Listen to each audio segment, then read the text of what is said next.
What's up everyone, I'm the Kaji no Kami from the Toku Animation News Network. Today I wanted to talk about one of my favorite video game franchises that is over 30 years old. And that is Twisted Metal. Oh, yes.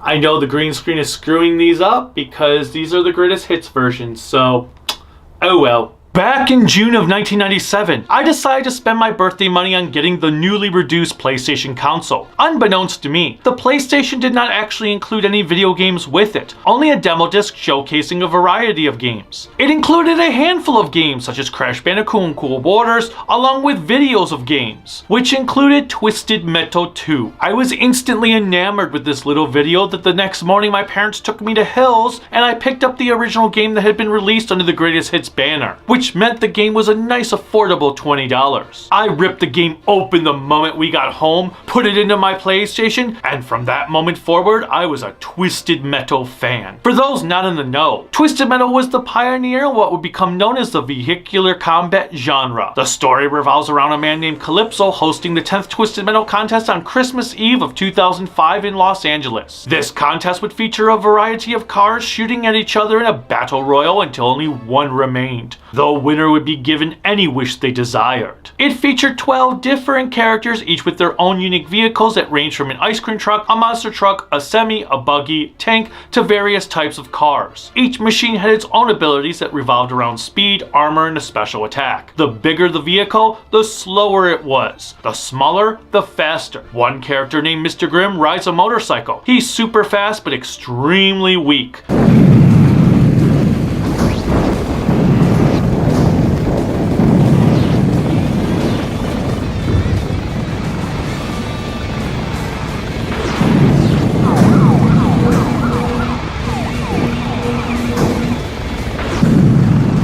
On the other hand, he had a special attack that would cause massive damage if you managed to get a direct hit on your opponent, balancing out the negatives.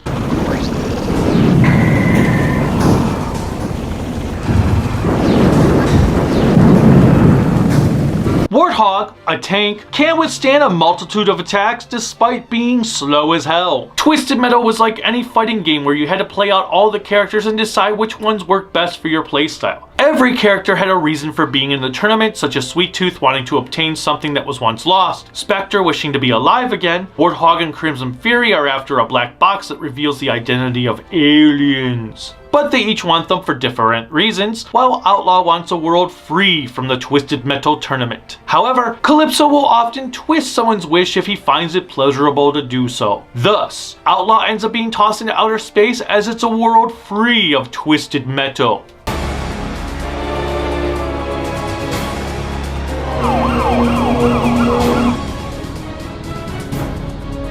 Now, the original game does feel a bit on the cheap side as far as the story is concerned, as it's all told through wall scrolls of text. Calypso is described as a man with a horribly scarred and burnt face, which is how he is depicted in the single image of him. Those scars would disappear over time, but it did make him appear as if he went through some horrifying crap before the original game. Interestingly, the creators actually filmed endings for each character in live action, but they were not included in the game because the developers apparently felt their tone was too mature. Some have said it's also because when they were filmed, the game was going to be called High Octane, resulting in them having to be re-recorded with the game's final name. Officer Carl Roberts is granted a world free of the High Octane competition.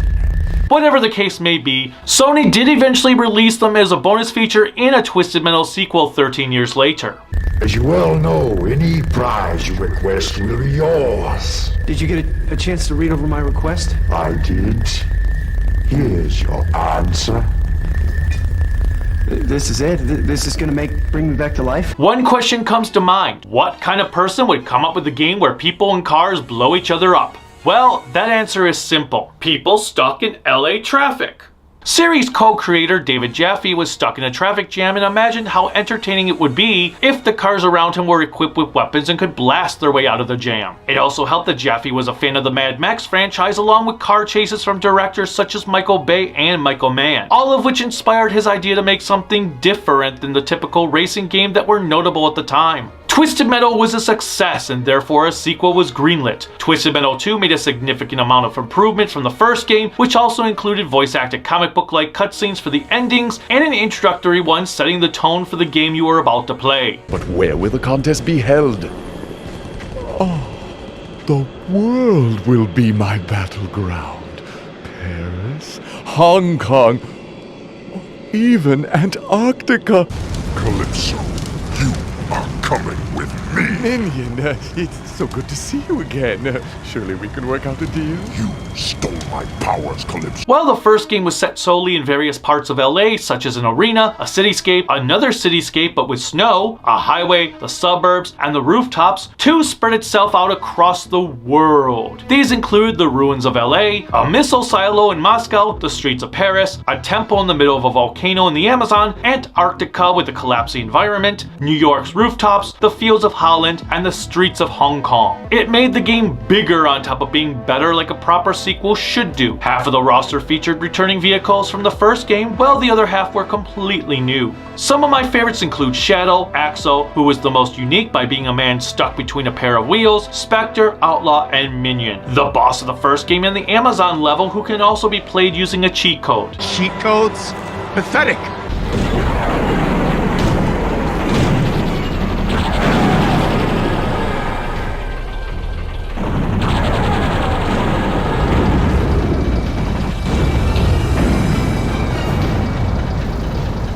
What's interesting about Outlaw is the driver is actually the sister to Twisted Metal's Carl Roberts, with Jamie wishing to be reunited with her brother. It has a nice twist to it that makes Outlaw my personal canonical winner of the first 2 tournaments, especially since they would both return together in the next installment. I will let you see your brother. No, wait! What I meant to say was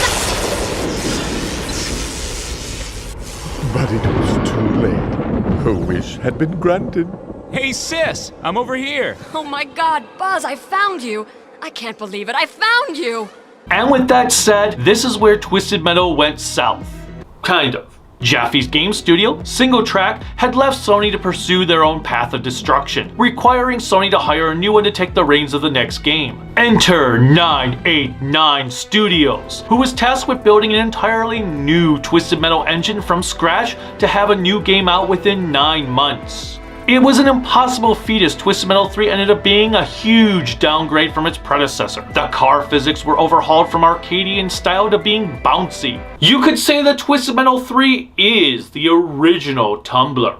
Cars would often flip over for no reason at all and you had to wait several seconds before it would fix itself, which often left you open for attacks. Worse, enemies would always drop whatever they were doing when they were low on health to find a healing item, nulling your entire progress. So being flipped over gives them time to accomplish that task. They also made some really weird decisions with returning characters such as Jamie and Carl being total morons. We're 2 good cops in a world gone bad. My brother and I will put a stop to Calypso once and for all. Winning the Twisted Metal contest will prove to the world that there's honor behind the badge, and good triumphs over evil. The car selection is not as engaging, though there are a couple of new ones that are fun like Club Kid.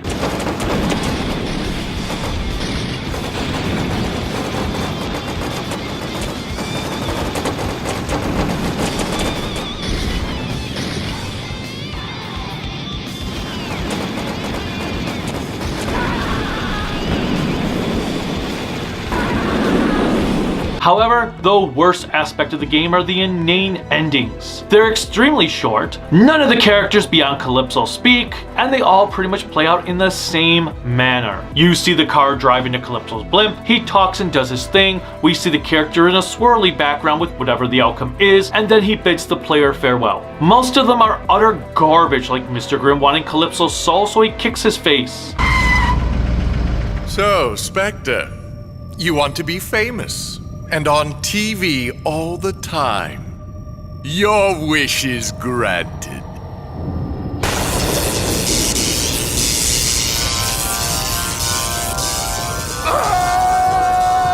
Now you're a big star. Hey, let me out of here. On TV all the time. Let me out of here. I am Calypso, and I thank you for playing Twisted Metal.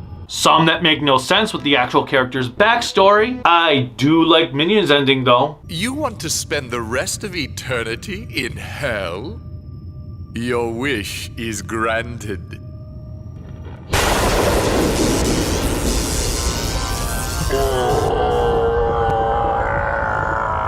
Welcome to Hell, Michigan. The levels were pretty bland too, which is disappointing because I like the locations, just not their designs as they're way too small and basic. LA is back yet again, there's Egypt, Washington DC, Area 51, Tokyo rooftops, with the best of them being London, the North Pole, and Calypso's blimp. Speaking of which, Calypso's blimp is a bit intriguing because the enemies cannot die until you take out several control panels in the blimp, 4 of which destroy the shield around the 5th.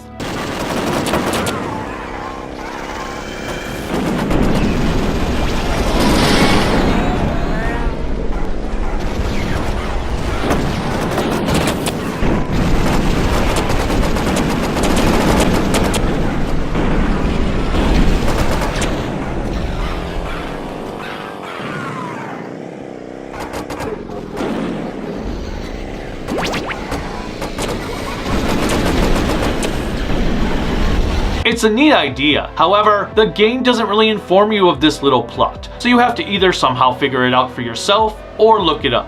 I will give them credit for having some unique area-specific weapons.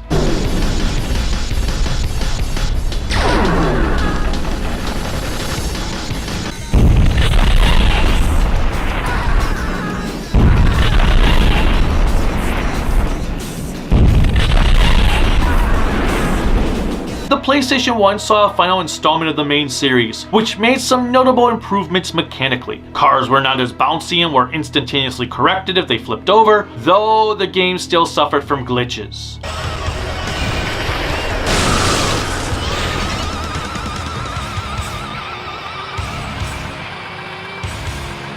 Additionally, enemies did not stop what they were doing to chase after a healing item when they were low unless you left them alone for too long. Of course, this was just as much of a pain as every car is a bullet sponge in this one. The machine guns are practically worthless as you need to pummel a car excessively with the machine guns before a single bar will disappear from their health. Then again, most of the weapons in the game outside of a set of air missiles do very little in the way of damage. Worse, the final boss is Sweet Tooth, who has an attack that can kill you instantaneously, so anyone with a short range special attack is pretty much screwed.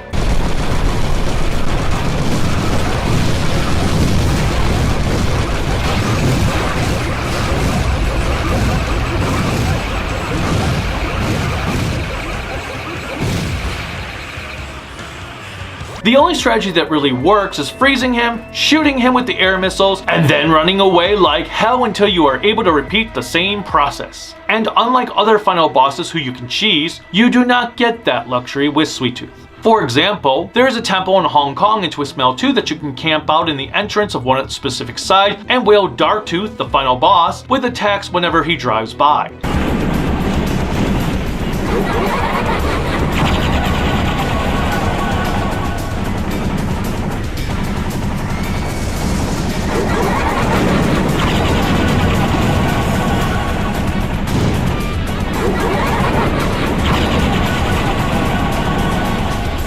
If you position yourself just right, he can rarely hit you. And then you can pretty much take the second part of the boss out with ease as long as your health bar outlasts his. In 3, Primeval can be pushed out of Calypso's blimp.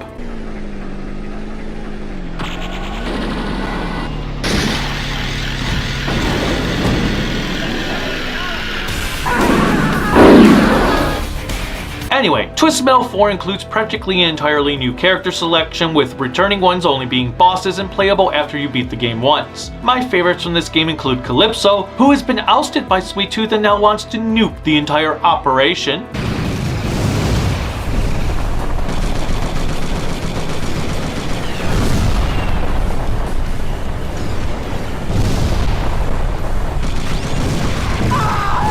Pizza Boy, Mr. Zombie. Yes, that Mr. Zombie driving his Dragula.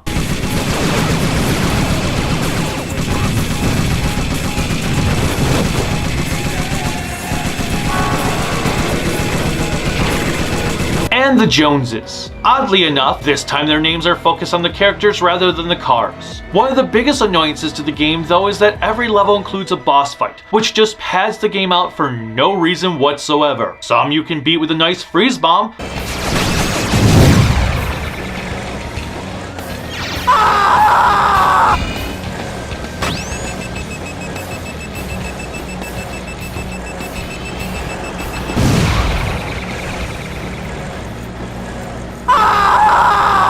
others you just have to do it the old-fashioned way. The levels are just random nonsense for the most part. I do like how nearly every level has a secret location or two, but the themes are dumb and they are way too large for their own good. There are times where you will have to traverse across the entire map to find an enemy. The worst of the worst being a maze and a boring ass highway. My favorite is an oil rig, followed by a giant bedroom despite not making a lick of sense. There's also another Amazon temple area, Sweet Tooth's Carnival, a construction site, and a futuristic city.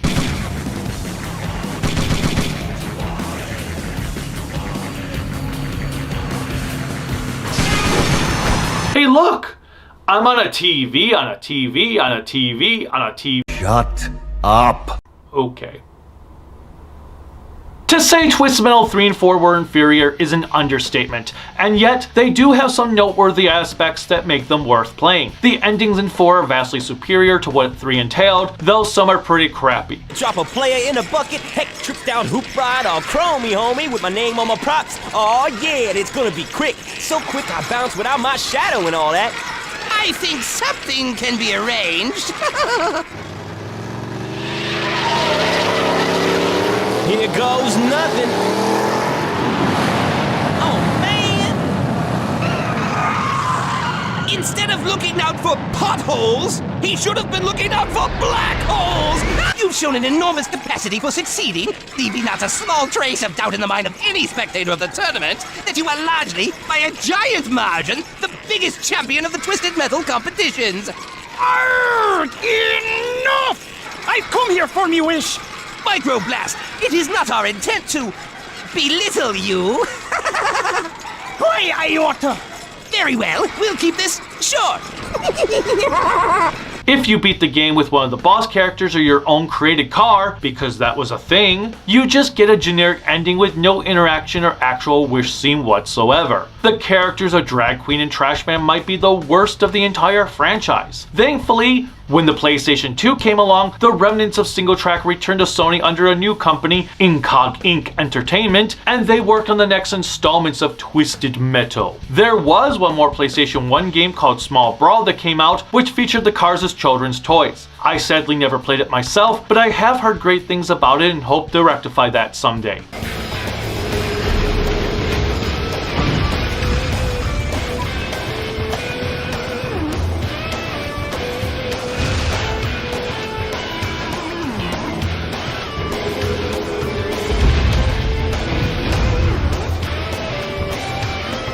The granddaddy of all Twisted Metal games is the PS2's Twisted Metal Black. Black brought the mechanics back to the days of the first two games while taking a more realistic approach. Every contestant is an inmate at Blackfield Asylum for one reason or another, with a bald Calypso who does not speak. Some want to redeem themselves from what put them in the crazy house, others want revenge. That pilot had taken a piece of my life and twisted it all around.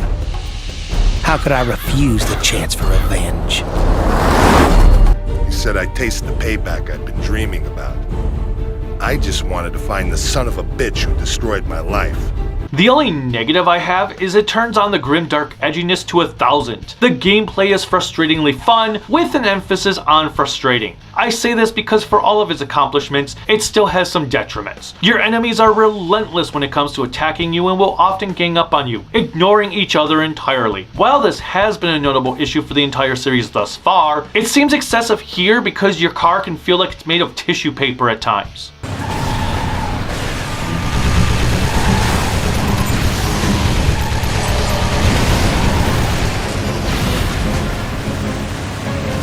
Add on top that the two boss fights require you to destroy a shield before you can actually hit them, resulting in lots of screaming at the game. Or is that just me? I'm not sure which boss I find cheaper, Minion or Warhawk. Minion is a pain because one of his shield panels is on the backside of his truck, and he always does a 180 whenever you get behind him unless you are close and personally getting roasted by his flamethrower.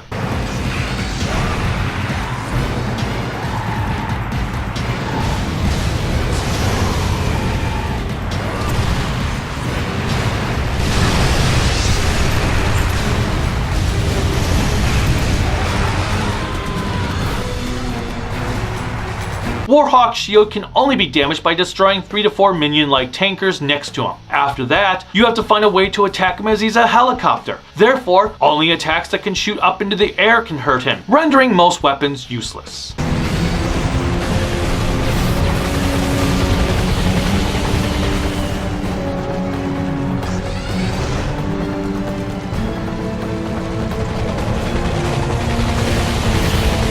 The levels range from different sizes, with only one of them feeling a little excessive. There's a junkyard, a suburb, more highways, a mountaintop covered in snow, a drive-in, another rooftop, and a stadium. While it isn't my favorite, there is an interesting level that starts off with you inside of an arena, which opens up after a few minutes to reveal you're on a boat. Shortly after, it docks into a prison.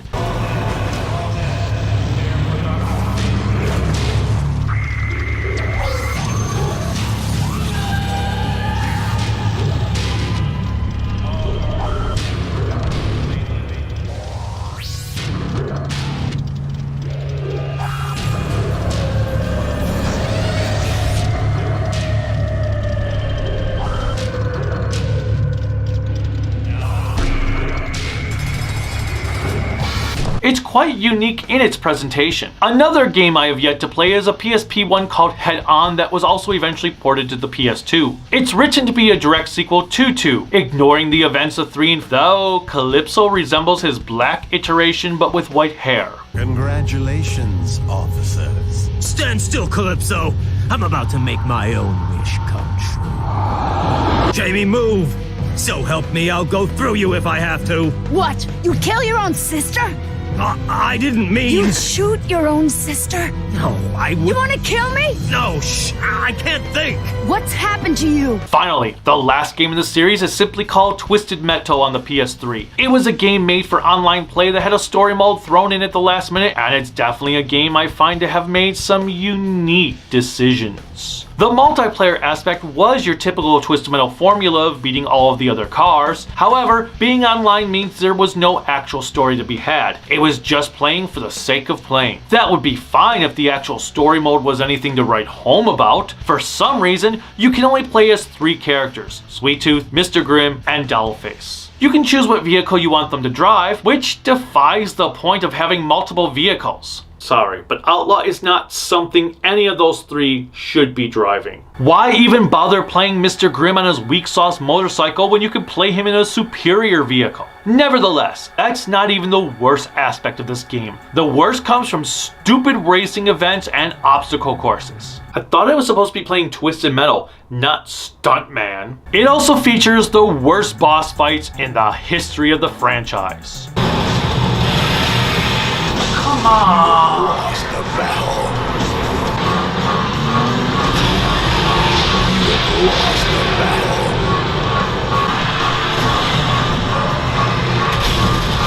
You have lost the battle. You have lost the battle. Screw this game, it frickin' sucks. I've talked about the games themselves, but what is it about Twisted Metal that I love? I mean, I'm not really a car person, not into racing games. I have no interest in driving a car. I don't care about NASCAR or anything of that sort. So what is it that drives me to love this franchise? Well, part of it is just the wackiness of the characters and situations. The concepts behind each vehicle is unique. I love how crazy the creators can get with a theme even if they don't always work out. Except for Carnival of Carnage. Fuck that.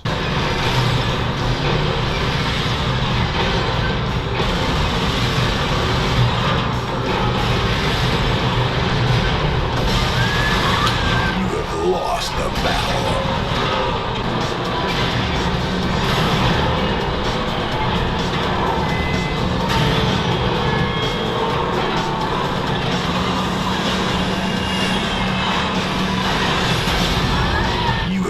lost the battle.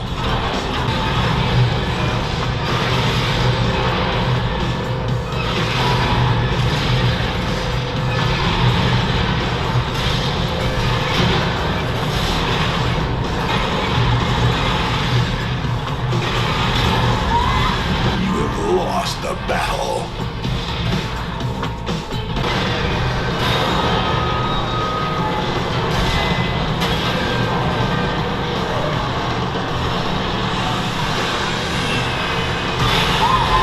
You have lost the battle.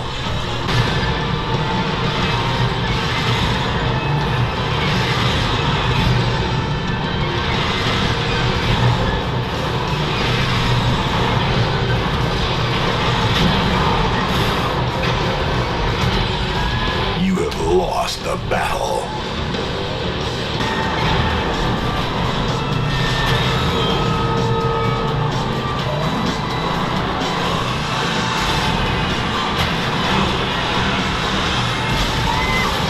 You have lost the battle.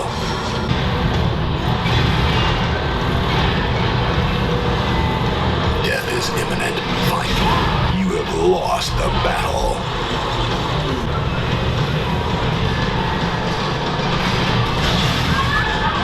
Lost the battle. Still, the biggest fun factor for me are the destructible environments. I absolutely relish driving my vehicle through as many buildings as possible. I adore tearing up the environment with my missiles. I have played Twisted Metal 2 an uncountable number of times, and I still must destroy the Eiffel Tower every time I go to Paris.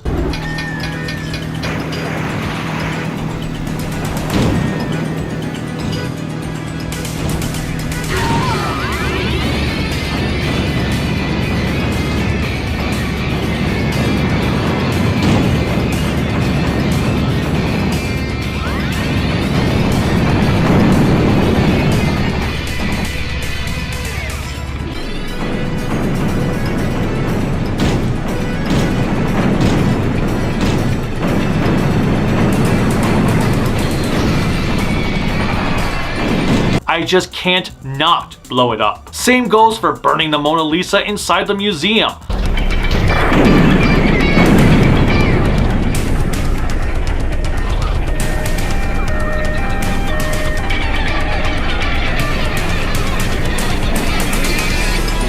Blowing up the Not Hollywood sign in LA.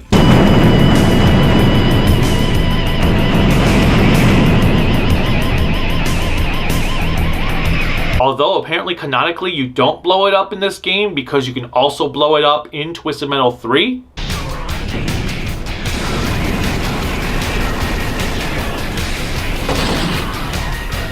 The Statue of Liberty in New York with its ever-changing shape.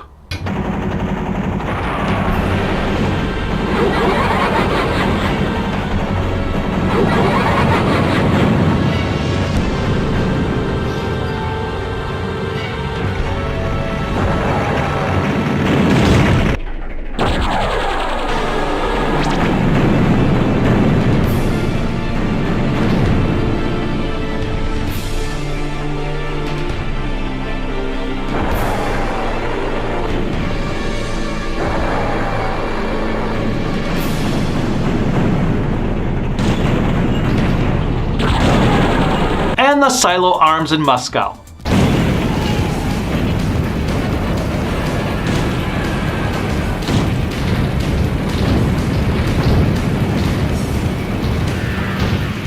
Twisted Metal 3 allows you to blow up Big Ben in Santa's workshop.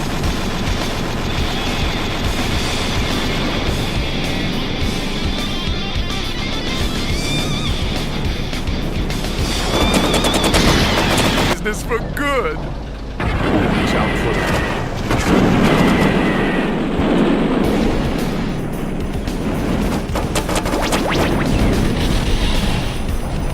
Meanwhile, black is just as plentiful as 2.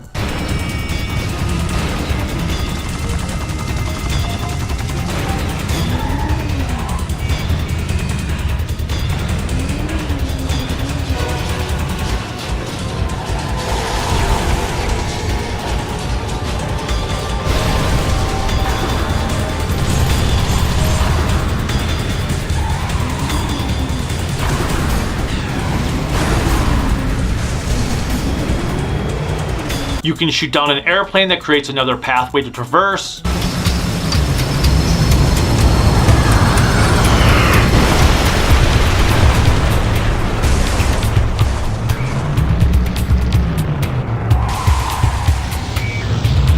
Not only can nearly every house be destroyed in the suburbs, but you can roll with the Ferris wheel.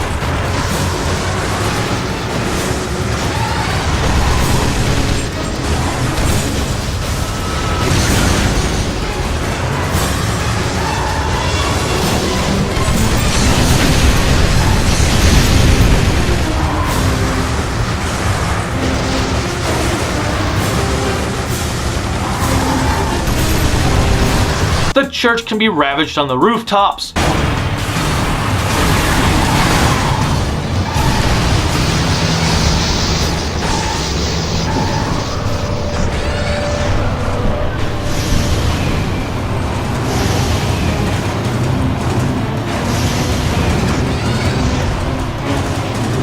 The drive-in screen can be taken down.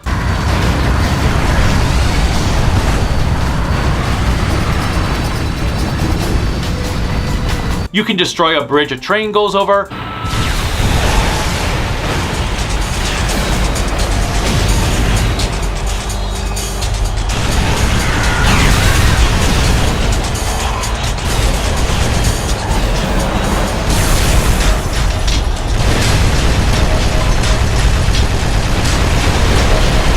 And then practically everything can be destroyed in the 2012 game. Roadkill destroyed. Driver kill. Extra health awarded.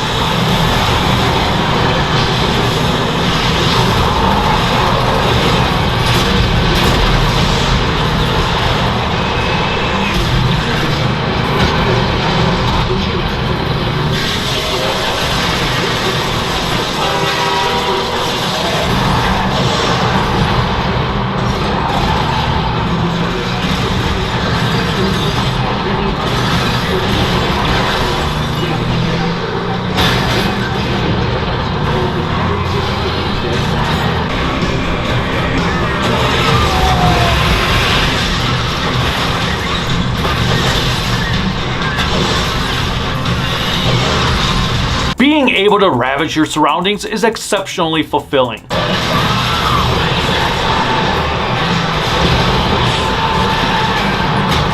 The soundtrack is another thing I enjoy in this franchise. The music in both Black and 2 are exceptional.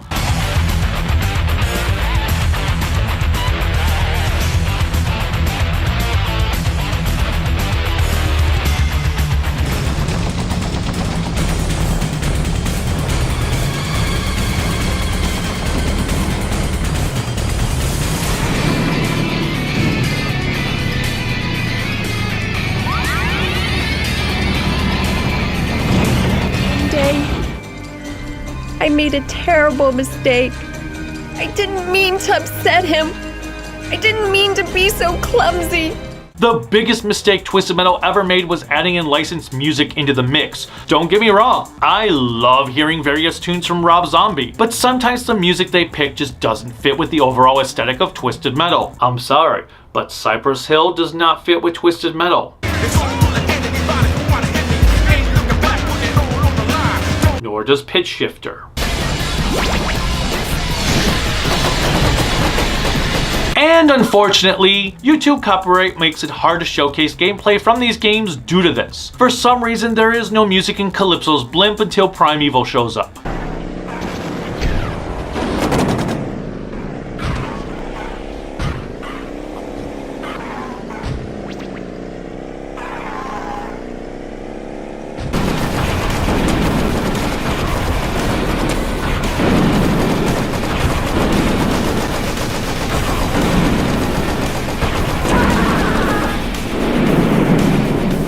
The destructible environments and music is one of the reasons I don't think other vehicular combat games really enamored me as much as the Twisted Metal franchise had. There are a lot of Twisted Metal ripoffs, and the only one that ever came close to matching my enjoyment of the series was, funny enough, Road Trip. I say that's funny because it was done by Single Track a few years after they left Sony, so it was practically Twisted Metal without being called Twisted Metal. I especially liked how much destruction one of the bombs would do to the environment.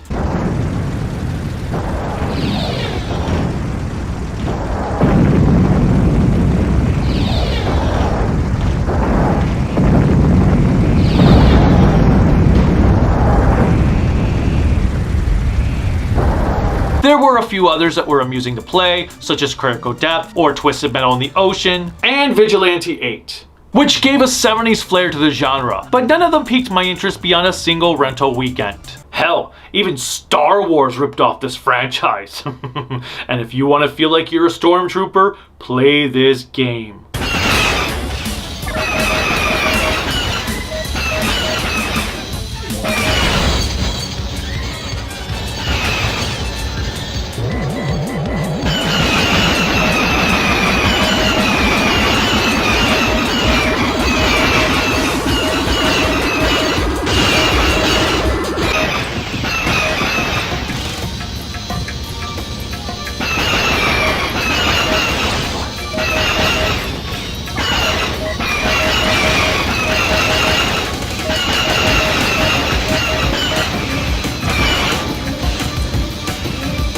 I can't hit anything for shit.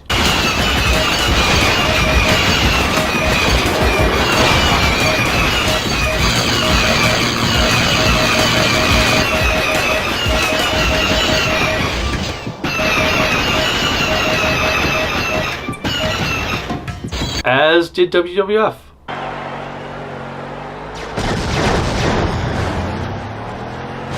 Some accurate shooting there by Trish France. Yeah, I can show my butt, but I can also kick some butt. Overall, Twisted Metal is the Metroid of Sony. It's a franchise that people love, but not enough to get Sony to release a game regularly. We haven't had a new game in 14 years, and even the successful TV series can't get them to do a new one. And if you have not seen that series, go get Peacock right now, as it's amazing.